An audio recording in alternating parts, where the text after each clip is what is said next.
Welcome to Mortgage on My Mind, where we take the mystery out of mortgages and make dreams of home ownership a reality. I'm Natalie Salins, a top 1% mortgage broker with 20 years of experience, based right here in sunny Los Angeles. If you've ever wondered about pre-approvals, appraisals, or what loan product is right for you, don't worry, I've got Mortgage on My Mind, so you don't have to. Each week, I'll bring you expert advice, real-life stories, and insider tips to help you navigate California's competitive real estate market with confidence. Whether you're buying your first home, refinancing, or just curious about how it all works, this podcast is for you.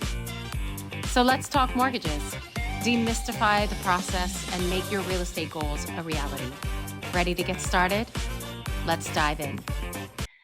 Hello, everyone. Welcome to Mortgage on My Mind. I'm Natalie Salins, and I am here today with the fantastic Bailey Dixon. Bailey is a dedicated real estate professional at Power Real Estate Group, which I guess is affiliated with Real Brokerage Technologies. Yes. He serves clients in the South LA, Orange County, Inland Empire area. He specializes in guiding first-time home buyers and investors and relocating through the home buying and selling process. And he focuses, of course, on customer service and has a true, genuine desire to turn people's dreams into their homes and Absolutely. vice versa. And he actually, what I would love to chat about today, which we will, is he works a lot in new construction. And new construction is definitely a different beast. Oh, for sure. So we're going to discuss this and discuss the pros and cons and what that looks like and all of it. So welcome, Bailey.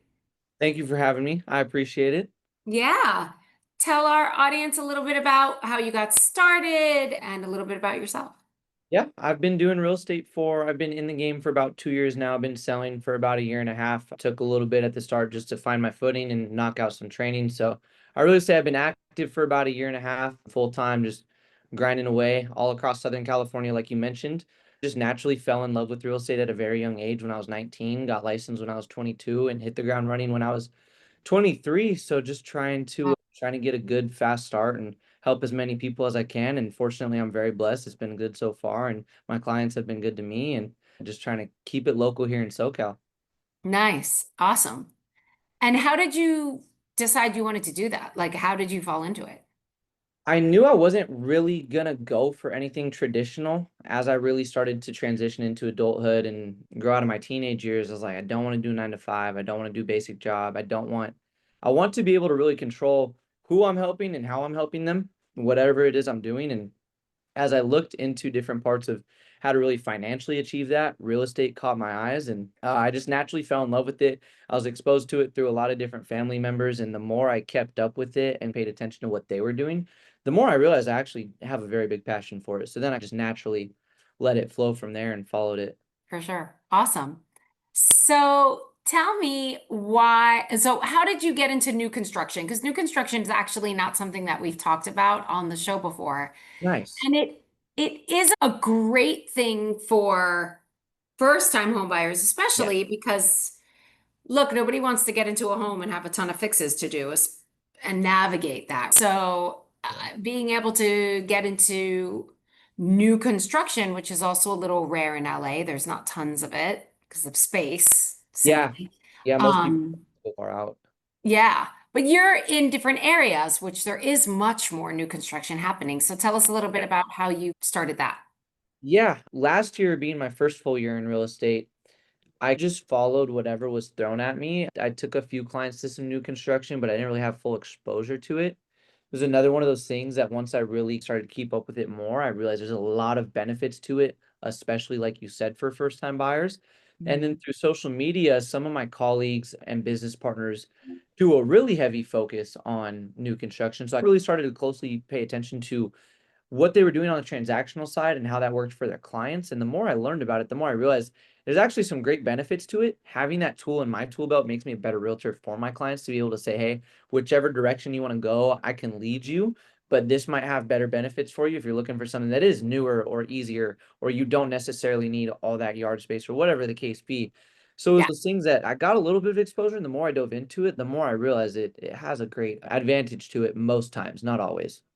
Yeah, Totally.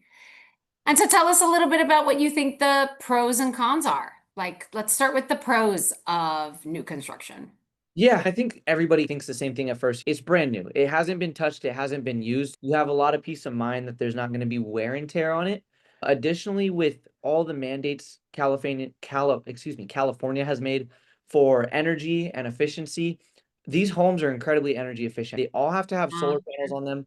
Most of the systems I really? come across when we talk to the sales reps are not like crazy expensive systems. They're 9 times out of 10, 11 out of 12 months of the year, they're less than the cost of your electric bill. Your electric bill is going away. So great benefits out the gate. And then on top of that, the windows they use, the insulation they use, the way everything's wired and plumbed is all super, super efficient. So I think the cost of home ownership is something that's very overlooked, but a huge pro when you move into it because you don't realize how much money you're going to save just on those monthly bills that don't even go into your mortgage. And then on top of that, most communities, not quite all of them, most of them are doing a lot of deals as far as seller credit goes, as far as interest Nice. rates go, and still doing it at the minimum down payment mark with flexible credit requirements. So the ease of entering in terms of monthly payment and in terms of qualifying, everybody I talk to, they think they're going to walk in and not be qualified. And we go and they're shocked because their 660 credit score is getting accepted. They don't need more than their 3 to 3.5% down. And they're keeping a bunch of their money because they're usually not paying full closing costs. And the Sure. monthly with the lower interest rate is making a huge difference for everybody right now. And a lot of them are doing it in hopes that they're going to lock that rate within these next 2 years.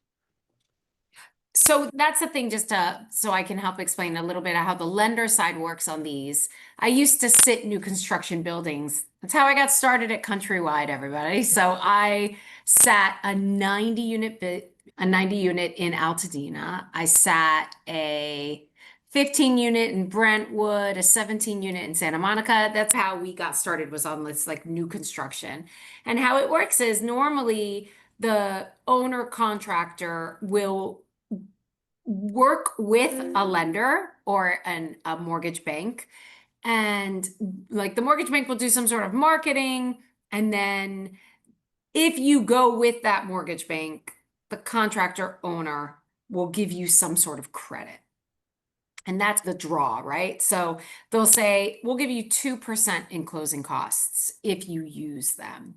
So the buyer comes in and they don't have to pay any closing costs, or they can use that 2% and lower the rate or get a 2-1 buy down or do a permanent rate buy down.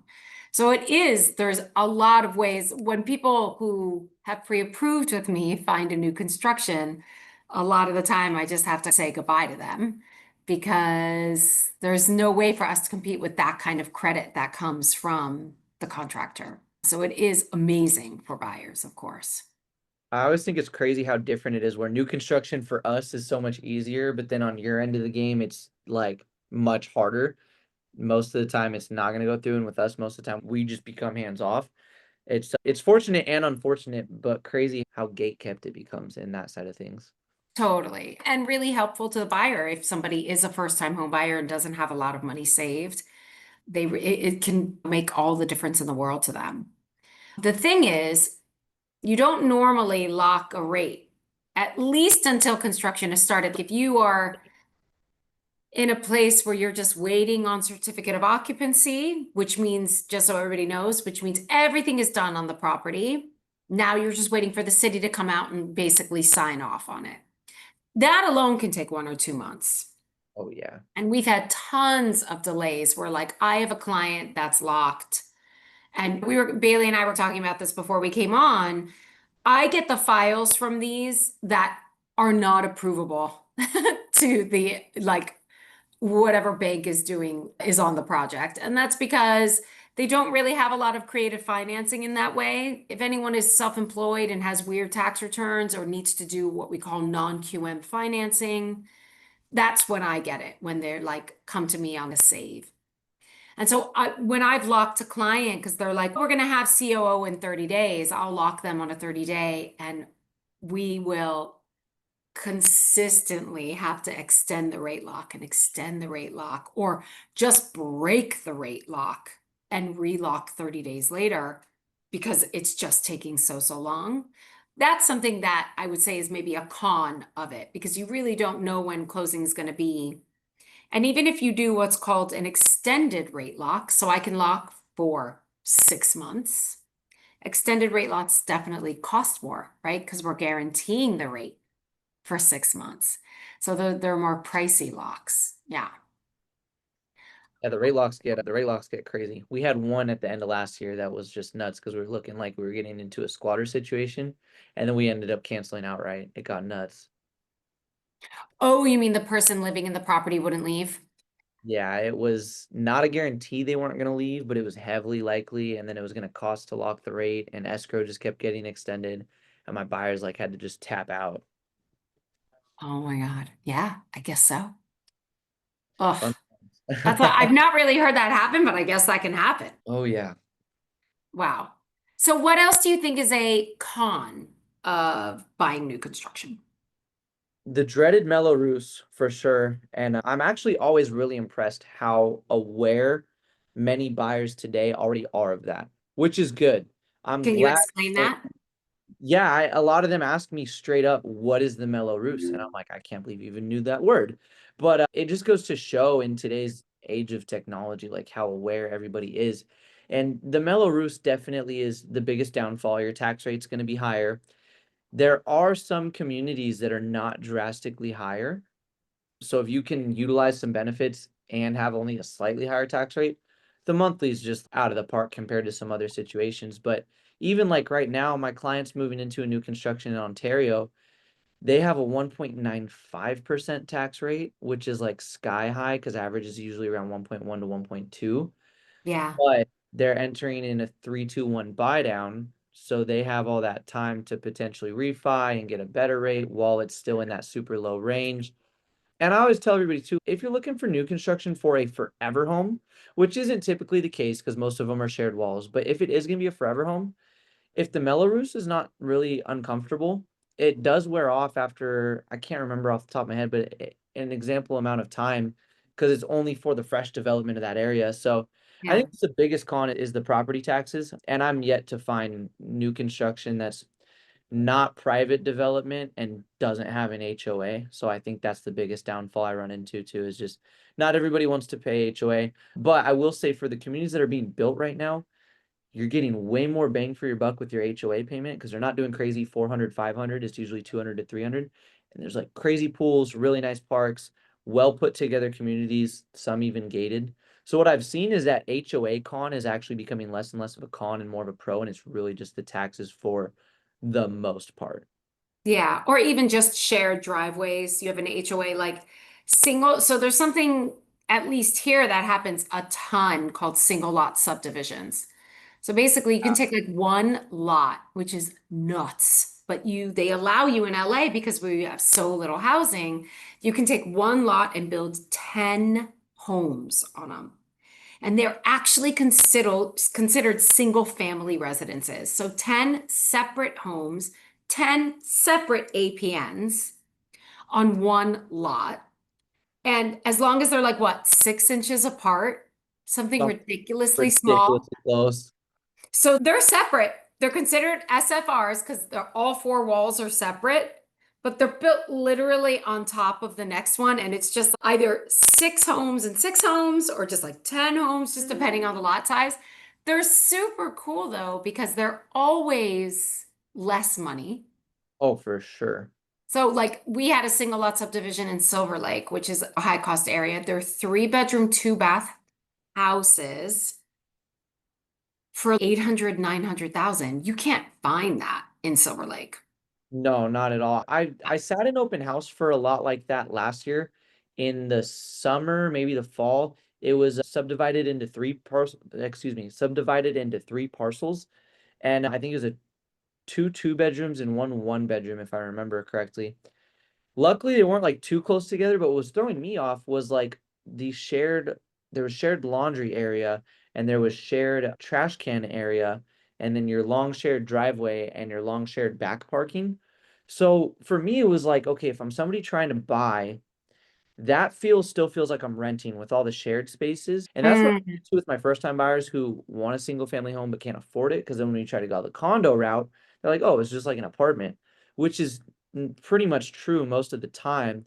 But I think as builders and developers get more and more creative with these subdivided lots, I think we're going to see this become the kind of the next wave in terms of first time buying, because that lot I was sitting in the open house for, they were selling each parcel for 400 to $450,000 in Yeah. an area where 1 to 2 bedroom condos cost the same, but you were getting way more benefits compared to a condo because you already didn't have the HOA and you had all your own walls, all your own space. You only really had to share the exterior of the property.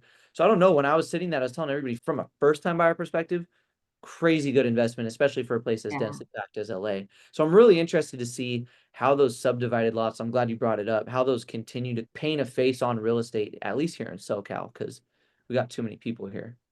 Yeah. There's a lot of people and not enough inventory and not enough housing being built. Yeah. So this is a couple years back, but to give everybody an idea, it's for how many people live in LA and the amount of space and land LA is, right? It's enormous. It's a huge county. It's something like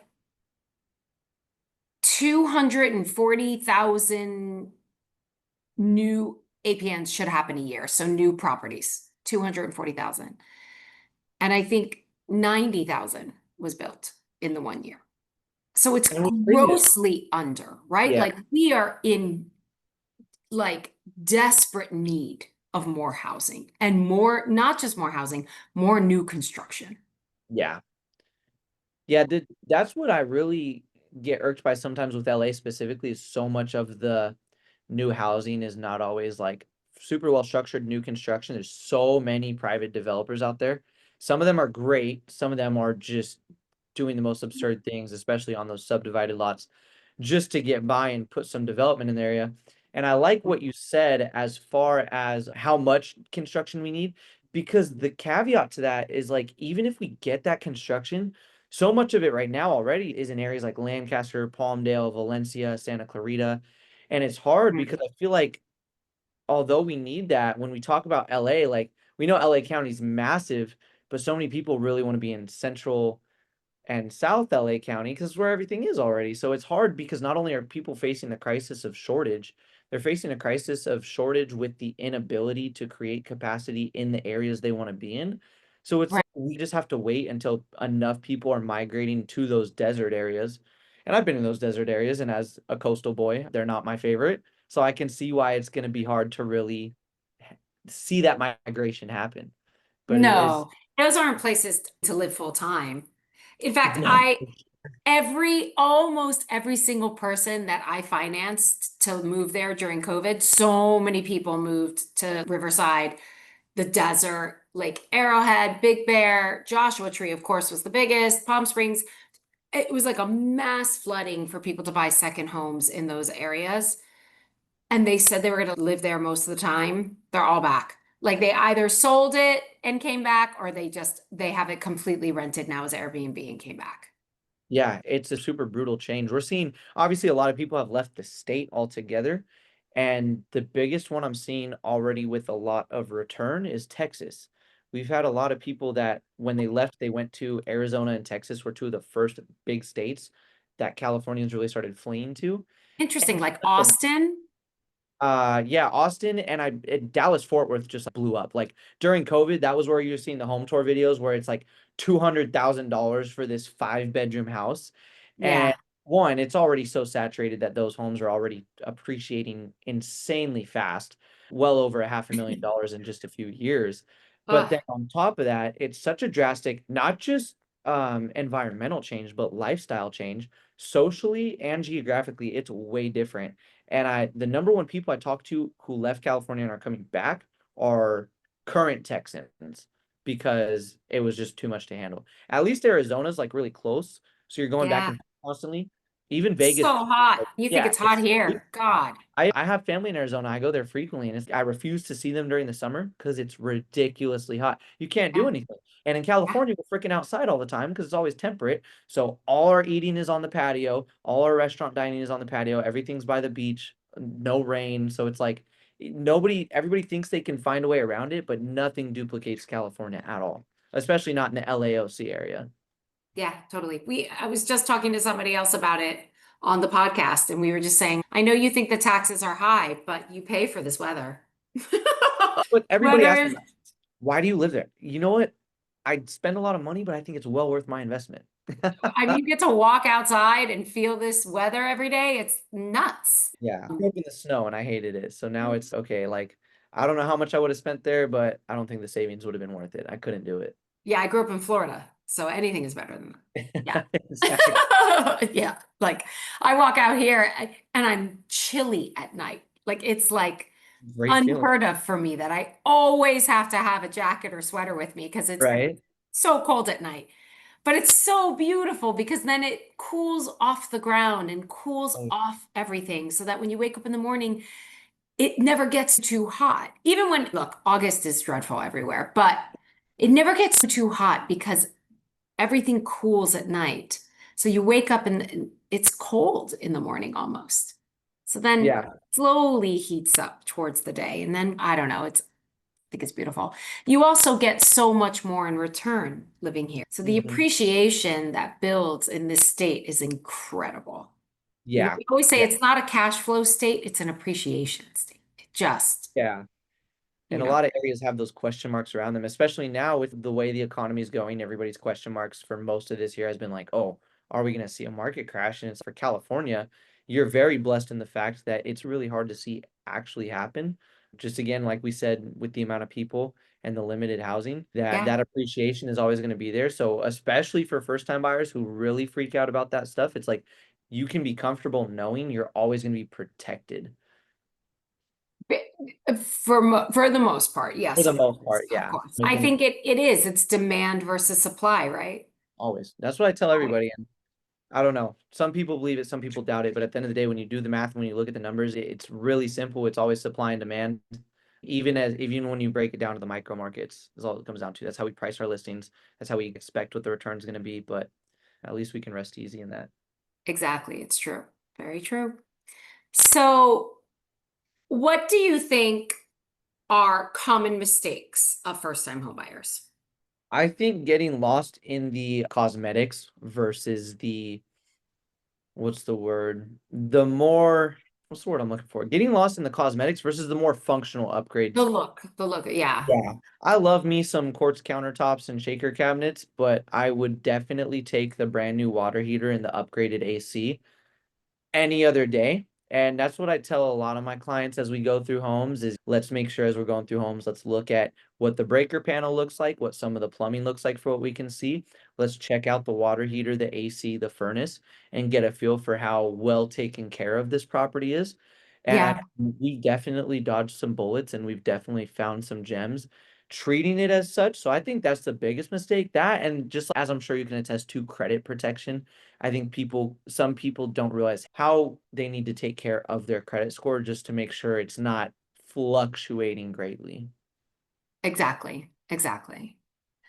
Okay, so what do you think first-time home buyers should be prepared for when entering the market? Like, I know as a lender what they should be prepared for, but as a realtor, what would you say? How would you prepare a first-time home buyer to enter the market? I really like to focus on the emotional side of it because I think that's where we get blindsided the most, I both like myself that. and my Yeah, clients. And it's not just my job to just show them houses and make sure they pick one that works. I definitely take pride in making sure I don't go, I make sure I'm not treating them as like a therapist or a counselor, but I empathize with them and make sure they know I totally understand it's going to be tense, it's going to get stressful, it's going to get exciting, it's going to get sad, and letting them know like it's good to feel the emotions, it's good to share them with me. I'm here to console and be a shoulder to lean on. And at the same time, just be ready to really absorb that because I think that's what makes the journey what it is. I would say be yeah, ready for that. And then also just being prepared for sacrifices. I think a lot of people, the second they're qualified, think they're just going to get exactly what they want with a little bit of searching. I always tell them yeah, a quote my team and I like to use is you're not really going to find the perfect home unless you're building it from scratch ground up. You might, depending on your check boxes, if you're a little more easygoing, you might find the perfect home. But most of the time, there's going to be something it's missing or something that's just a little too much for you. And I think it's good to go in with a more functional mindset rather than a more perfectionist mindset, especially knowing you can make the investment your own for the year Yeah. of living in it. Yeah. True. True. And so for us, I normally get people prepared with, of course, payments and understanding of what taxes and insurance and all of that is going to look like for them. And also how much savings they want to still have afterward, what makes them feel comfortable, depending on what they buy, even because condos will be very different. Yeah. I'm looking at my questions for you, and you go towards the emotional aspects, which is good because that's why people end up feeling like something is home anyway. It's all in the feeling. I always say going through the homes is a feeling process. You're not just you're literally physically feeling like the countertops and the carpet and the staging and then seeing how it makes you feel on the inside. And I really try to take pride in making sure I address that and coach my clients through it because I think in this industry, so many people have lost sight of that. And a lot of people don't really look at our clients as people, as for who they are, but a lot more just as from a business standpoint, which is understandable. But at the same time, like when you're dealing with people, you got to treat them as such. So I really try to make sure I take a step back and see the bigger picture at the end of the day. Totally, totally. So now back to new construction. What do you think? What are the key factors to consider for a client? Is it location, price? Do you think about possible resale value when deciding if they should do new construction or an existing home? Like, do you Yeah, see them if they're pickier or what do you, yeah. if it's on that front you just ended off with of if they're debating between if they should go new construction or resell, it totally depends on what the client needs. Main reason I say that is because where we are, single family new construction is much more limited than townhomes. So if they're strictly looking for single family homes, we already know on the new construction market, we can look at a few options, and if that's not it, then that's not it. Now, if they're not keeping it to that, then I think it really comes down to, like you said, specific area and sometimes resale value. I tell people, if you're only people ask me questions that come across like they're only planning to be in the home for a couple years. And I'm like, if you're only going to be in the home a couple years, you shouldn't really worry about too much resale value as long as if you're not in an area that's set to depreciate, because it's just not enough time for it Yeah. to appreciate a whole lot. If you're going to be in there a long time, I think it can play a factor, specifically what part of a city you're in when you're looking at new construction, Yeah. because how fast is the development set for that area? What do they already have there? If there's already, I know with families, schools are huge. If there's already schools there, how are they doing so far? So there's a lot of trade-off between both. I think it really comes down to the client's taste of what they absolutely need as far as area goes and as far as home style goes. Because even on the single family front, like even with the new construction, regardless, it's so hard to find anything with a true backyard. If you want a brand new home, I really hope you don't want a yard because it's rare to come by. Really? For the most part, in a standard price point, from what I'm seeing, yeah, I took a look at some single families last week that were, That are new construction single yeah, families? yeah, new construction, gorgeous builds. Is it in like a PUD, It's like a project under development? a little bit, yeah. I didn't catch what exactly they were doing on title. Similar setup, but there was enough space to create some yards if they built it outright. And the yards, at least for the models, were minuscule. Like Yeah. nothing. And I don't know. It's hard to come by. Even the new constructions I haven't been in that are like true single families, it's still like super deep lots and the homes are just huge and stretch into it. And the yard space is just minimal. And I don't know if builders are seeing something that we're not seeing where maybe people are having less demand for yards. I get a pretty good plethora of clients who want yard space to let the kids run around and barbecue. And that's what I grew up on. So I'd People want imagine to build a garden. exactly. Yeah.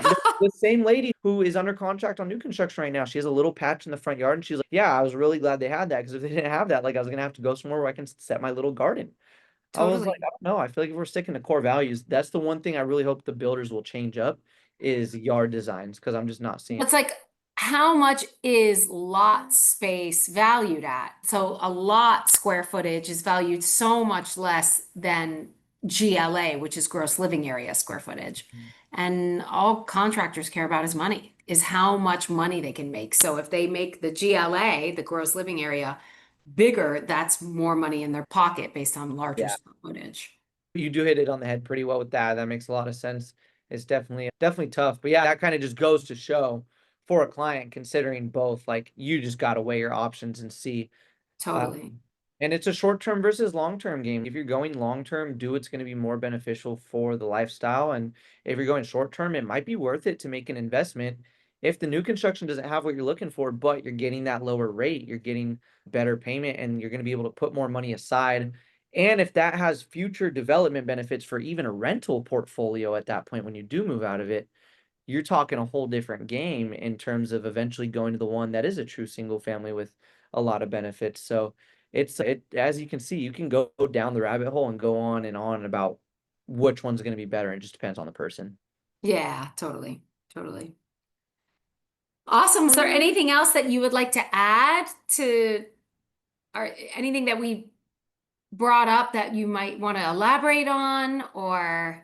I think we hit it pretty well for what we talked about. This is probably everything for me. I think the one thing I would want to pick your brain on would be being on the lending side. Obviously, it's crazy times right now, and we're hearing a little bit of chitter chatter about potential rate drops next month. I know we were Little. maybe on the edge for this month a little bit, and the economy is doing some weird things right now, but based on where we're at and what we're hearing, what would you expect, or what do you think are some bold takes you have for the rest of this year in terms of interest rates? Yes, literally up until last week, lots happened last week, but up until last week, we were thinking that rates were going to hold because I think Jerome Powell, who is the Fed president, in case people on the podcast don't know that, he has been very clear about not being sure where inflation is going to go based on the tariffs, wanting to be very slow about raising interest rates because we still have to see how the economy is going to react, right? So we've been chilling in this like high sixes area. If it goes up a little, low sevens, if it goes down a little, mid sixes, like that's where we've been chilling in rates. And then, of course, last week happened with overseas issues, we'll say that. And he didn't make any cuts in June. And Trump got really upset about it. And now even somebody on the Fed board came out and was like, we don't think that tariffs are going to have a long-term effect anymore on inflation. Inflation is holding steady this year, which it really has. Mhm. Shockingly, it's really held steady. Yeah. And surprisingly, but that's a beautiful thing. It means our economy is strong. Because of that, he was saying if tariffs have an effect, he thinks it's going to be a one-time effect. He thinks it's going to be like a quick one-time effect on the economy, and then it'll level out. It's not going to be a long-term inflationary effect.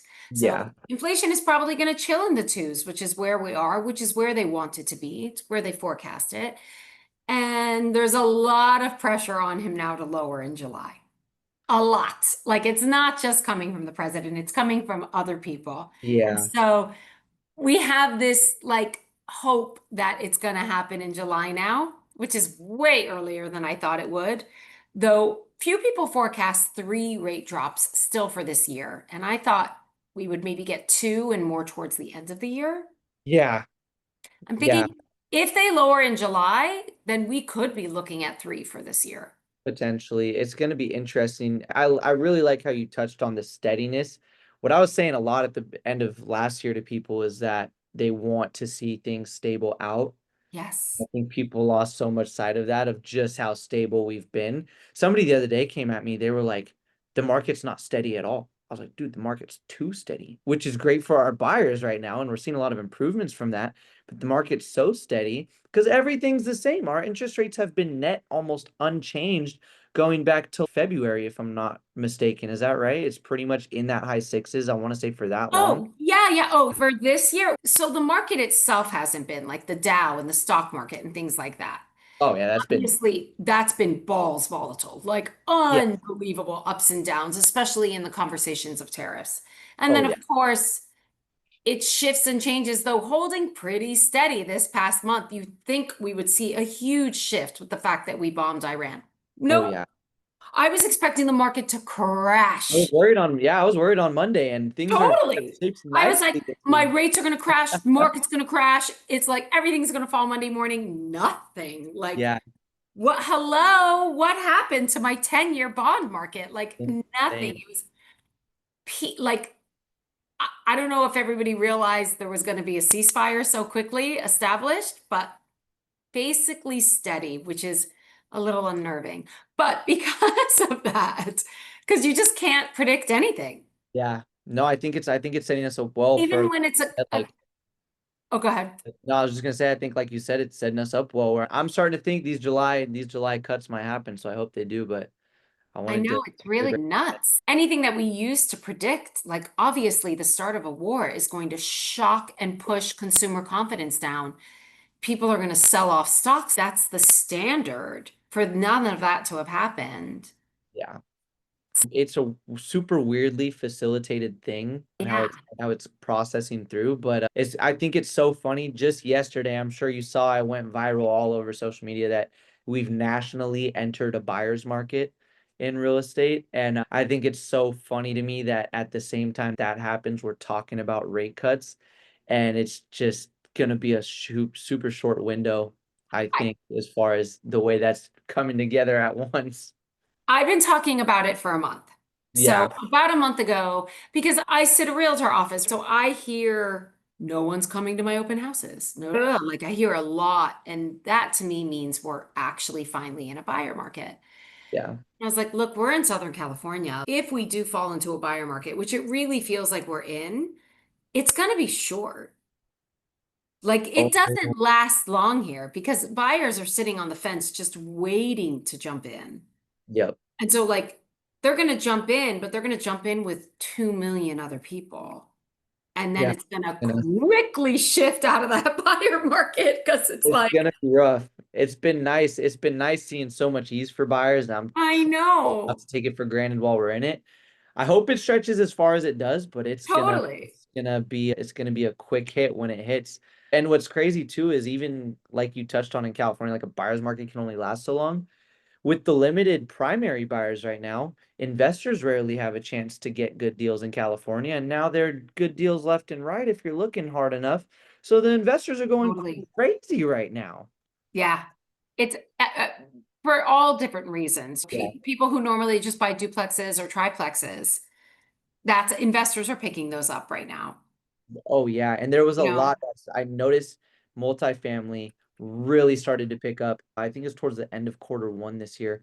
We even in our office alone, we were landing listings left and right throughout LA County for multifamily. And we primarily touch a lot of single family residential. yeah.